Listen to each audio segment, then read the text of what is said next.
জাহেদ খানকে আপনি কেমন চোখে দেখেন? চমৎকার ডিগবাজি। হুম। সেটা হচ্ছে যে আমি একটু বয়স্ক লোক, আমি তরুণীদের প্রতি দুর্বল।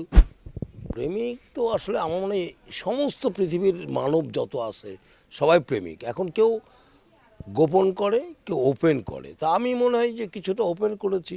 সবাই যদি আনন্দ পায় আমি পাই, কিন্তু আমার আনন্দ লাগে না। আমি আমি লজ্জা পাই খুব, এত লজ্জা লাগে। আমি মনে করি যে যেন যে কোনো বিষয়ে যদি আমার খুব নিজের লজ্জা আছে, আমার গুরুত্ব অনেক বেশি। বুঝতে পেরেছি। আমি আমি এটা করতে গেলে আমাকে 1.5-2 কোটি টাকা দিতে হবে, তারপর আমি বলবো এগুলা। হ্যাঁ, শর্ট করে একটা সস্তা জায়গায় তো আমি এই কথাগুলো বলবো না।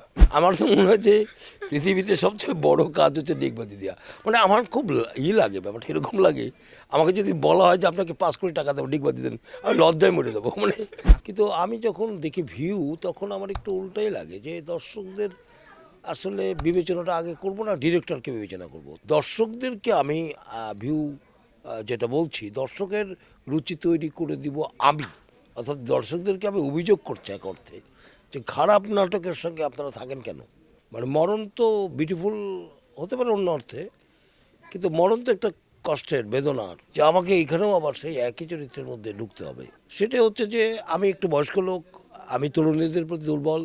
তরুণীরা আমাকে বয়স্ক বলবে, গালিগালাজ করবে, চাচা বলবে, আঙ্কেল বলবে, এটা বলবে, সেটা বলবে। আমি বলবো না, আমি আঙ্কেল না, আমি হচ্ছে ভাই। ওই ভিউ টিউ মাথা থেকে সরিয়ে যদি আমি আমাকে দর্শকদেরকে আমি ভিউ যেটা বলছি, দর্শকের রুচি তৈরি করে দিব আমি।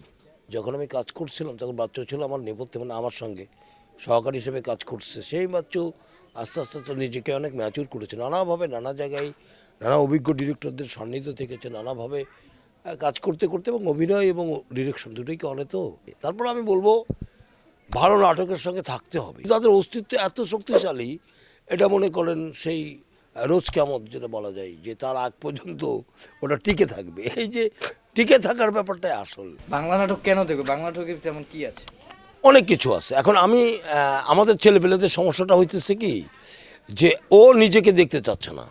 ও চাচ্ছে যে অ্যালিয়েন ওই কোথাকার একটা অন্য ভিন গ্রহের কোনো একটা আসবে, বা অনেক বেশি অন্য কিছু যা ও না, অথবা এমন কিছু যেটির সঙ্গে ওর কোনো যোগাযোগ নেই, ও এটা চিন্তা করতেছে। কিন্তু অ্যাকচুয়ালি আমার মনে হয় যে ওকেই ও দেখতে পারলে ভালো হয়। যেমন আমার খসরু প্লাস ময়না, আমি এত বেশি শান্তি পাই যে এই কাজটি অনেক দিন মানুষ এটাকে দেখে যাবে, বিবেচনা করবে।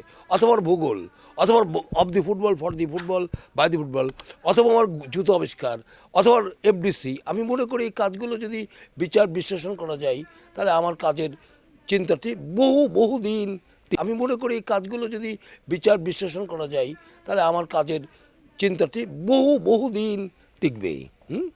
এই হলো বিষয়। Thank you. ভালো থাকেন, সবাই ভালো থাকেন, নাটক দেখেন, সবাই ভালো থাকবেন, সুস্থ থাকবেন।